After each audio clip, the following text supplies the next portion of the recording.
आपको मैं इतना बता दूं, अभी जो अपन ने पूरी जो बातचीत की है वो पूरे प्रश्न पत्र पर डिटेल बात की है, सटीक बात की है। मैं जहां तक समझता हूं और जहां तक पूरे राजस्थान के बच्चों से भी मेरी वार्तालाप हुई है कि मेरिट इस पेपर की क्या जा सकती है, पेपर का कंक्लूजन क्या है, क्लियर है कि मैं इतना बता दूं कि जिस बच्चे ने नहीं पढ़ा है वो बच्चा सिलेक्शन नहीं ले पाएगा। जो बच्चा लगातार सिलेबस पर काम कर रहा है, लगातार ऑब्जेक्टिव सॉल्यूशन कर रहा था, वही बच्चा सिलेक्शन दे पाएगा। फिर यहाँ जो पेपर है फंडामेंटल था, साथ में फैक्चुअल भी था, तथ्य भी कई थे। तथ्य कि इंदिरा गांधी नहर के आपके एक तरह से कुल लंबाई, उनकी जो लिफ्ट नहर उनकी लंबाई की बात कर ली। कई तथ्य जैसे पॉपुलेशन से संबंधित तथ्य थे, कई पर्टिकुलर स्थान विशेष की जो बात की वो एक तथ्य ही है। तो हर तरह से पेपर में ये कहूँ कि दोनों टाइप का था। कुछ प्रश्न बहुत इजी थे, बहुत इजी, लेकिन कुछ क्वेश्चन ऐसे हैं जो हर कोई बच्चा नहीं कर पाता। तो पेपर एक अच्छा पेपर था। अपन इसको इजी भी नहीं कह सकते हैं, इतना ज़्यादा हार्ड भी नहीं कह सकते हैं। पढ़ने वाले के लिए बहुत अच्छा प्रश्न पत्र आरपीएससी ने बनाया है। अब बात आती है कि हम प्रथम प्रश्न पत्र को देख करके और इस द्वितीय प्रश्न पत्र को देख करके इसके अपन क्या कैलकुलेशन कर सकते हैं कि हमारे पास क्या आइडिया हो इसमें कि हमारी नेक्स्ट पे निकाला हमारे इसमें कैलकुलेशन क्या जा सकती है, वो उसको अपन देख रहे हैं कि हमारे पास लगभग कितना प्रश्न सही हो जिससे कि दोस्तों हम सिलेक्शन ले लें और हमारी क्या पॉसिबिलिटी यहाँ पर बनती है।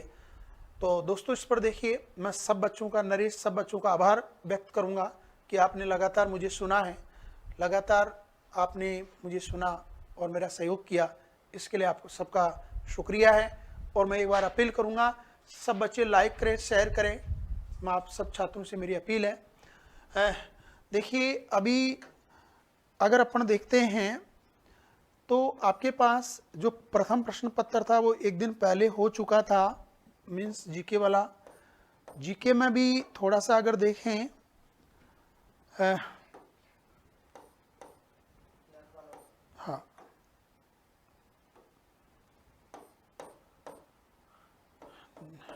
यहाँ हमारे 75 क्वेश्चन का था। अभी जो हमने बात की 150 का था।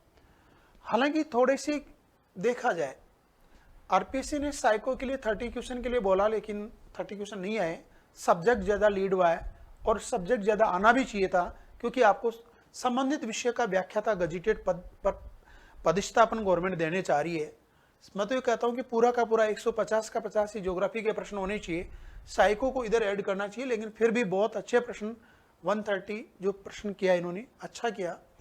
इधर देखिए, अगर हम इसको देखते हैं तो ये पेपर जो था, जिन बच्चों ने मोर देन 40 किए हैं, तो मोर देन 40 का मतलब ये है कि बिल्कुल वो पहला पेपर में मतलब एक तरह से बढ़िया स्थिति में आ गया।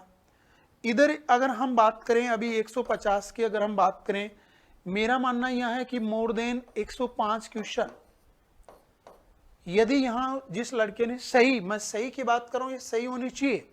अगर कोई लड़का 105 प्लस हो रहा है, दैट्स ओके, और इधर ये 40, इस तरह से यदि अपन इनकी टोटल करते हैं तो देखिए दोस्तों, ये 145 क्वेश्चन होते हैं, 145 क्वेश्चन होते हैं। और 145 को आप 2 से मल्टीपल कर लें तो आपकी ये जो मेरिट है वो 290 है।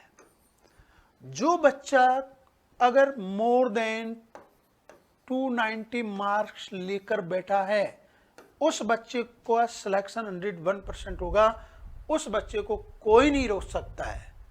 जिस बच्चे के दोनों पेपर में मिलाकर के 290 नंबर आ गए, 290 नंबर का मतलब समझ गए आप 450 में से, क्योंकि पेपर इतना इजी नहीं था। दूसरी बात, अधिकांश बच्चे सेकंड ग्रेड और रीट में लगे हुए हैं। आपके जीवन का एक गोल्डन चांस था कि कम मेरिट पर आप लोगों का सिलेक्शन होने जा रहा है।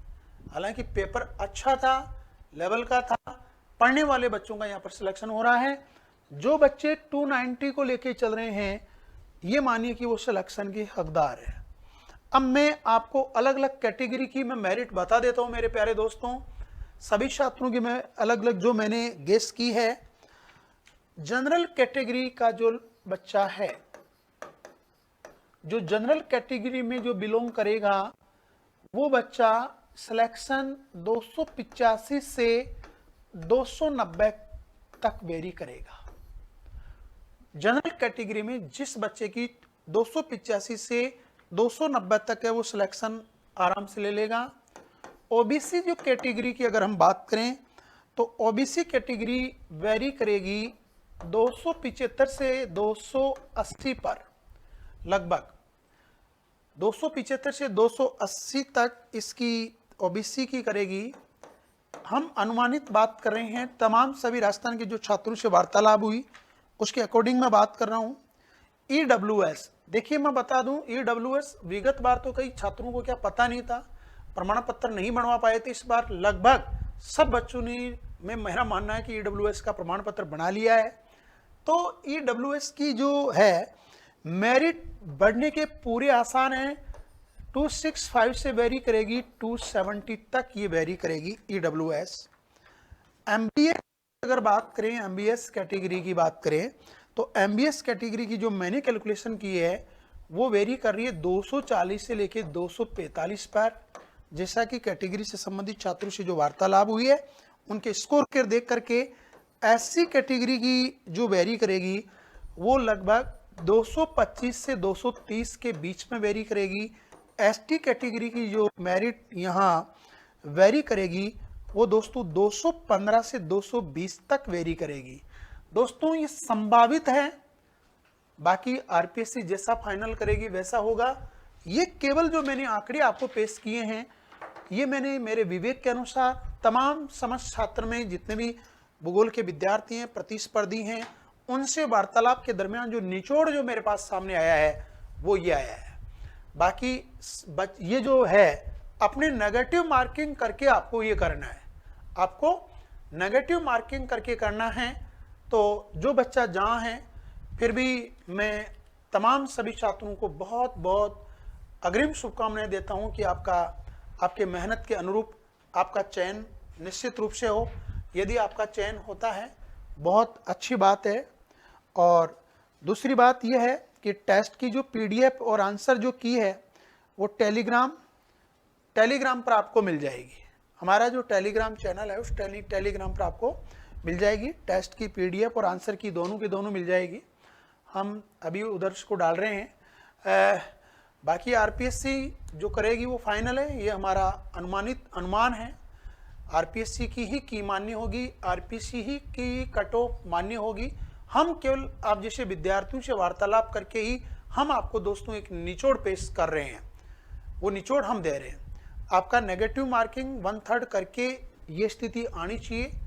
तो यदि उस स्थिति में आप आते हो तो निश्चित रूप से सिलेक्शन लेते हो।